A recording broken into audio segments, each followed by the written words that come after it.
Et pour terminer cette émission, j'aimerais aujourd'hui vous parler d'une otage en particulier, de vous raconter son histoire. Je l'ai choisie un petit peu au hasard, mais je suis tombée sur une histoire qui m'a beaucoup touchée.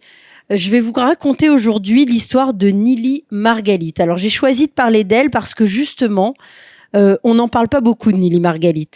C'est une femme de 41 ans, membre du kibboutz Nir Oz, infirmière aux urgences pédiatriques de l'hôpital Soroka de Beersheva et portée disparue donc depuis le 7 octobre. Nili n'a pas d'enfant, pas de mari ou de famille qui parle dans les médias et tout porte à croire qu'elle ne fera pas partie des otages qui seront libérés dans les tout prochains jours.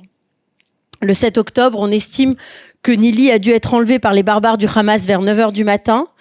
Quand le pogrom a commencé et qu'elle a compris que des terroristes étaient entrés dans le kibboutz, elle s'est enfermée avec son chien dans le mamad, cette pièce sécurisée, et s'est cachée sous une couverture.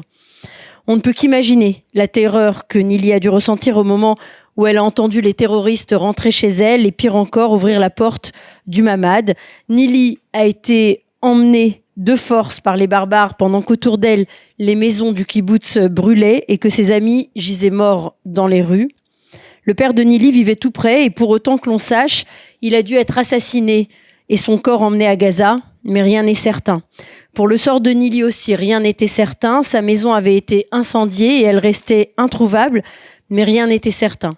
Jusqu'au 23 octobre dernier et la libération de Yocheved Lifshitz et Nourit Kofer. C'est Yocheved qui a appris aux proches de Nili qu'elle était prisonnière du Hamas, mais surtout elle a confirmé qu'elle était vivante et qu'elle s'occupait de soigner des blessés. Nili, en captivité, prend soin des otages.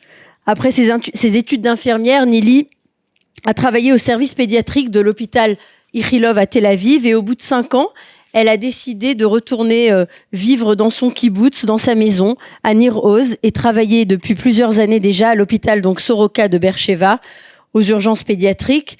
D'après ce qu'en disent et ce qu'en racontent ses collègues et amis, Nili est une personne incroyable, une infirmière professionnelle, sensible, dévouée à ses petits patients et à leurs parents.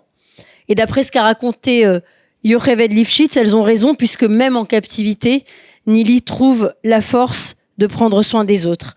Alors ce soir, je voulais avoir une pensée particulière pour cette femme, Nili Margalit, 41 ans, otage du Hamas depuis le 7 octobre 2023, et dont le nom ne figurera sûrement pas sur la liste de Yehia Sinwar, ce monstre, ce psychopathe, qui s'arroge le droit, en 2023, de trier des juifs.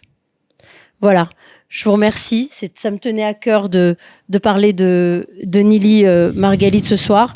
Merci Avi pour d'avoir partagé ce moment avec nous et cette émission. Merci Sarah, merci Shlomi pour tout ce que tu fais. Merci pour ce que tu es. Merci pour l'exemple que tu offres et que tu nous offres à tous. Un exemple à suivre. Merci beaucoup à toi. Merci à vous. Merci chers téléspectateurs de Tandem TV de nous suivre et d'être toujours plus nombreux. On vous dit à très bientôt et on espère la semaine prochaine avec des noms et des visages sur ces noms, des visages libérés, les visages de nos enfants. Amen. À très bientôt sur l'antenne de Tandem TV. Au revoir à tous.